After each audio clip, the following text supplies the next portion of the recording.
Oh, me?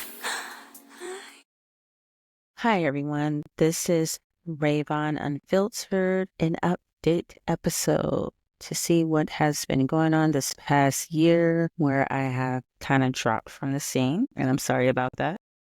But hey, that's what happens. It's off. So to give you an update, I'm just going to let you know after we recorded episode 4, a lot transpired. I was currently traveling in Africa and we were in Ethiopia, and I technically, how can I put this, financially was held hostage in Ethiopia because the government wanted to charge us for every day that we were there since January, even though we extended our visas, had proof, used the correct channels, spoke to the correct people, had the stamps and everything. Unfortunately, when it came to the actual process of how they handled us, they decided to go ahead and charge us for each single day. So as much as we wanted to avoid it in order to leave the country without dealing with being detained, and I currently was pregnant, I had to cough up all the money and we had to deal with all of that while I was pregnant. So I found out I was pregnant in March. In January, we were good for 6 months based off of what the paperwork for our extension. So in May, we found out that we were not in good standing with the immigration. And it ended up being a really bad headache and a horrible experience for me, all while dealing with being attacked by a parasite. My first trimester of my pregnancy, we're dealing with me not being able to hold down any food.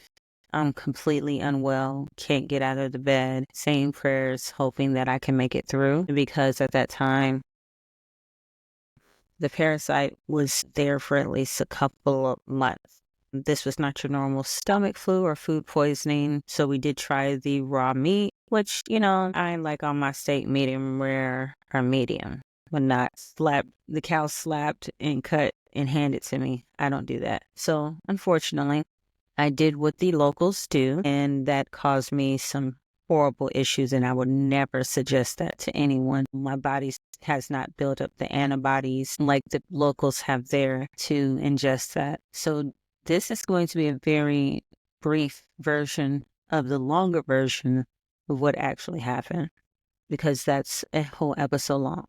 So while I was dealing with that pregnancy, going back and forth to immigration, for about 3 months, we exited on June, went to Kenya, was dealing with my pregnancy, trying to find a midwife, and going from Airbnb to house because we was trying to lock in a long-term rental or some property, but we dealt with some very shady people that saw foreigners, and it's like, that's a bag, let's try to get money instead of trying to actually do good business. So because of that, we end up not having a good stay, and in the process, we finally at the very end found a couple of good people to work with. It was the same thing with Ethiopia. Everything was kind of shaky, and then when we went through the roughness of dealing with people and trying to figure our way out, at the end, we ended up finding some good people. Like my assistant, shout out to Arsima. She was there with me from day one. She was my only assistant from December all the way up. And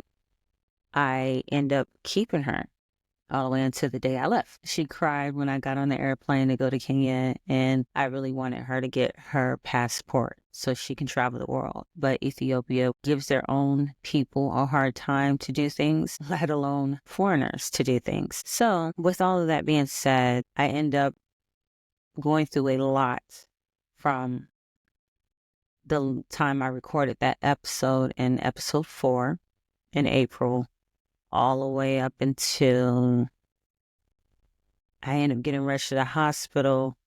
Well, I went to the hospital for a checkup, and I was preparing to have my baby by the ocean on the Kenya shore in Malindi. But what ended up happening is I went for a checkup because my blood pressure was way too high. I felt unwell the day before, and then when they checked, my blood pressure was too low, and they said, let's run some tests. So I'm just sitting there having a good day, supposedly, and the next thing I know, hours later, the guy comes in and looks and looks at me like there's something wrong with his face. And I was like, what's wrong with your face? Every time you come here, we talk, we laugh, we chat.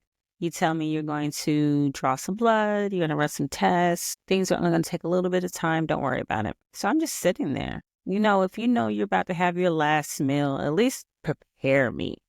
I didn't get a chance to get the steak I wanted. And believe me, every time I asked for a steak, it was never no real ribeye. It was some cut of some meat. I don't even know if it was horse, donkey, maybe steak here and there. I don't know. Chuck, not ribeye, not tenderloin, none of that. So yeah, girl couldn't even get a good meal. And there were some good places in Kenya that have some good food now.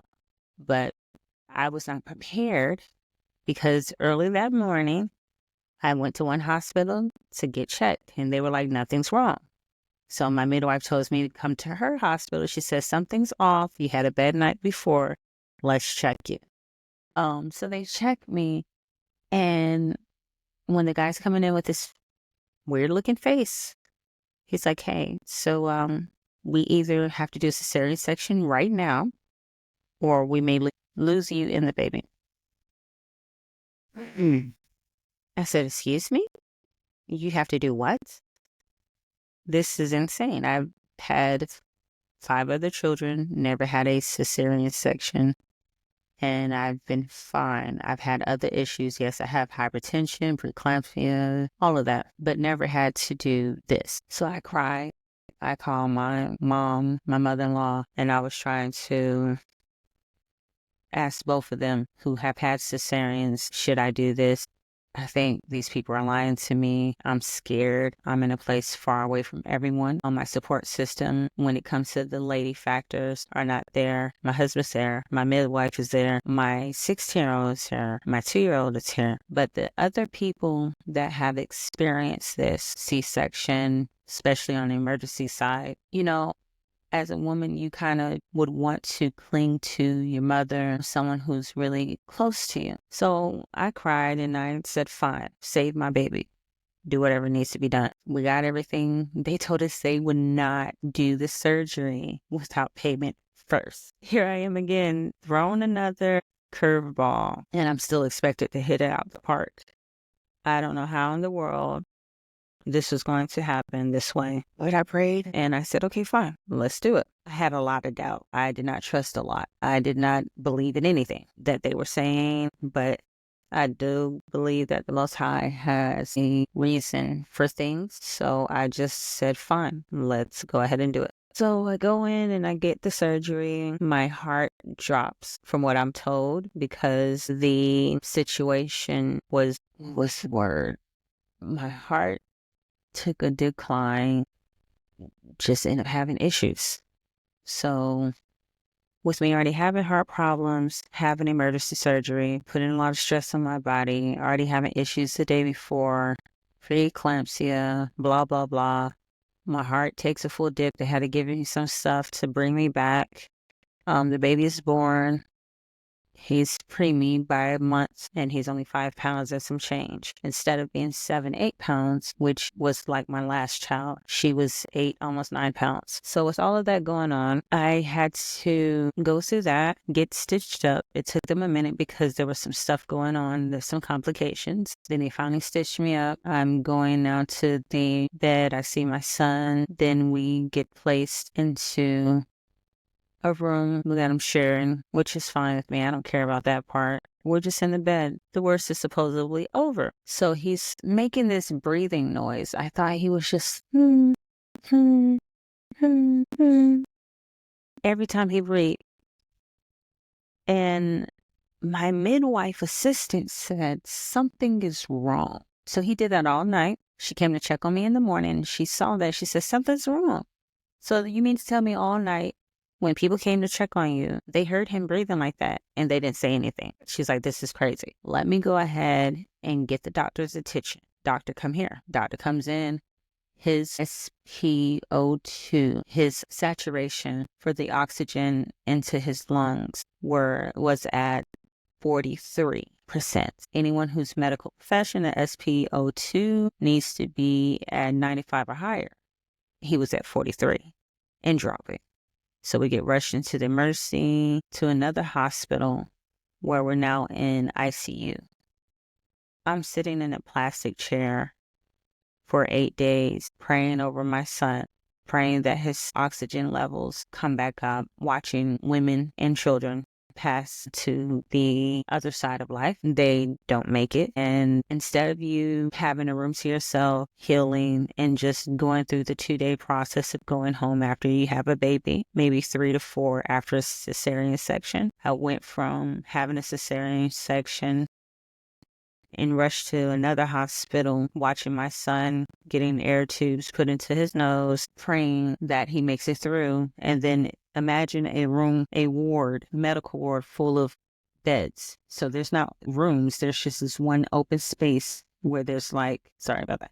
There's this one open space where there is about 10 beds. And to each bed, there's 2 to 3 infants on that bed getting care, either getting oxygen, getting fed by tubes, whatever the ICU seriousness of their situation, they're all sharing one bed.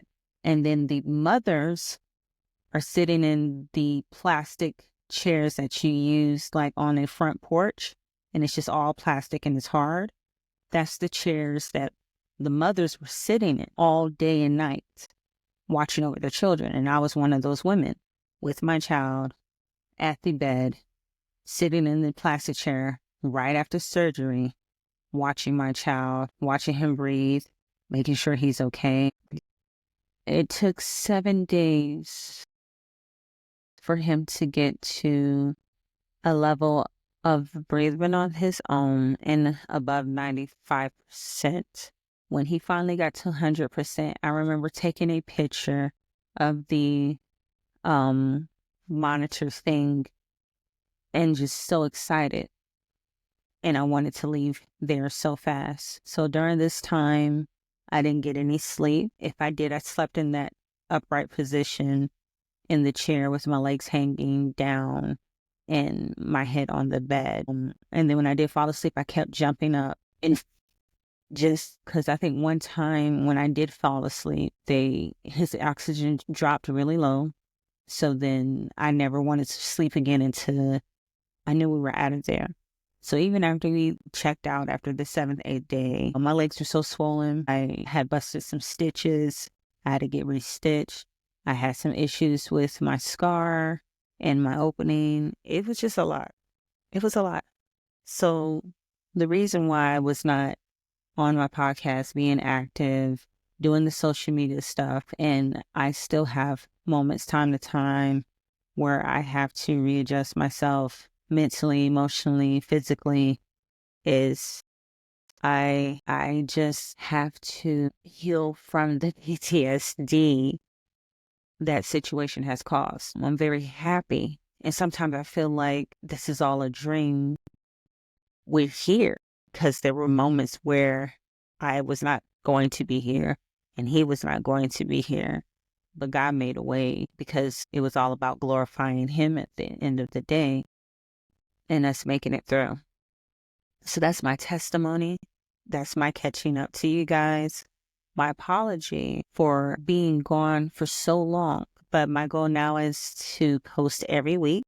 I already have 4 more episodes for you guys, and I'm recording some more. I will be releasing them every Friday, 1 episode at 12 midnight on Friday. If you are a Patreon member, you get it the day before. If you are a VIP member, you get all of the episodes as soon as I'm done editing them, which I'll be done editing 6, 7, and 8, and 9 this Saturday coming, which will be Saturday what is Saturday? Let me see. Gotta look at the calendar, y'all. Saturday the 25th, which is my brother-in-law's birthday, and maybe other people's birthday that is listening in.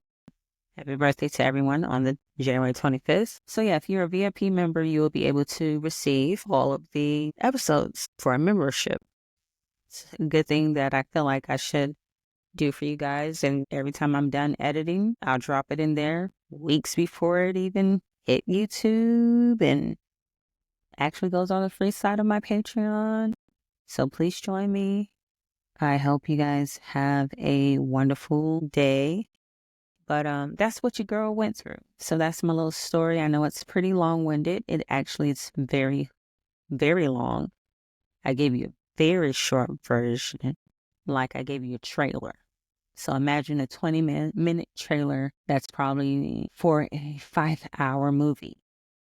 So yeah, I have a lot to be thankful for. I am very blessed and I have no regrets. I just am very thankful for everything. Every experience that I went through in Ethiopia was necessary. Every experience I went through in Kenya was necessary. Every experience I'm going through now is necessary.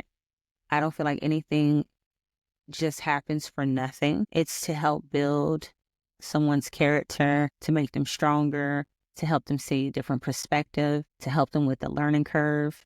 So all of these moments was necessary and I learned a lot from them. And again, I'm just thankful to be here. So I have some things for you guys. I have a segment that we're going to be doing, which is called Trauma Dump. And with Trauma Dump, the guest, and depending on the subsection, the first subsection is family issues. So you can come, or I will have guests come and speak about the family issues that they have dealt with and the experiences that they have. So they can kind of dump the trauma. We talk about it and we leave it here and we let it go. Hopefully you can hear a different perspective of those people's lives and their family issues and be like, oh, that's interesting. Or I've been through that. Man, you could have did this. You could have did that. Just to help us heal. And then if you would like to be a part of the show, you can always email me at ravonunfiltered@gmail.com.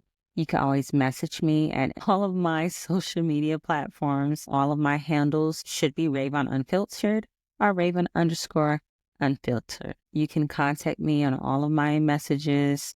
I will try to reach out to every single one of them. I'm very responsive. Unless I just can't be responsive at that moment, then I will make sure I make time to go through my messages at least within that week. I won't leave you hanging. So I think that's all I have for you guys today. I may do a little more of these little storytelling moments. This was just a lot that I had to throw at you guys. I feel like I owed you an explanation and a little bit of what I went through. So it was very serious. It wasn't something that, oh, I just don't feel like it. Because everyone has those moments. I don't feel like doing this. I don't feel like doing that. I don't even feel like recording this. I've been avoiding this conversation for the past month or two. My son is 2 months old. I was supposed to do this like right after I got done. Emotionally, I was not there. Physically, I was not there. Today was one of those days was like, I don't feel like it, but let me do it. I have the time. I have the microphone. I have the setup. Let me go ahead and get it done. So that's it. Thank you so much for tuning in to Ravon Unfiltered Updates here with your girl Ravon. If you like this type of feel and this vibe where you get to just listen in and see what's going on and get little updates, I might give you some more. Drop some in the comments. Let me know how you feel and I will holler back at you. Other than that, thank you so much for tuning in. Have a blessed day, week, month, year, and I want nothing but the best for you guys. Have a good one. Thank you for tuning in to Ravon Unfiltered.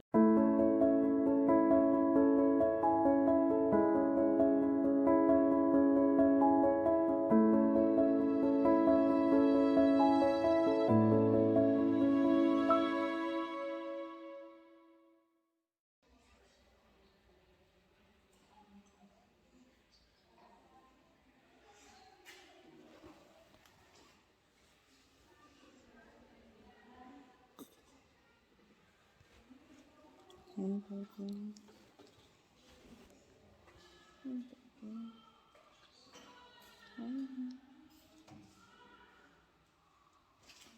are you doing?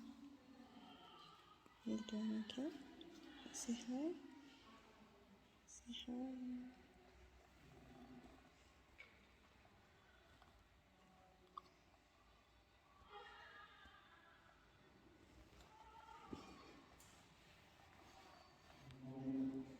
Have a wonderful day, and thank you so much for watching Ravon Unfiltered.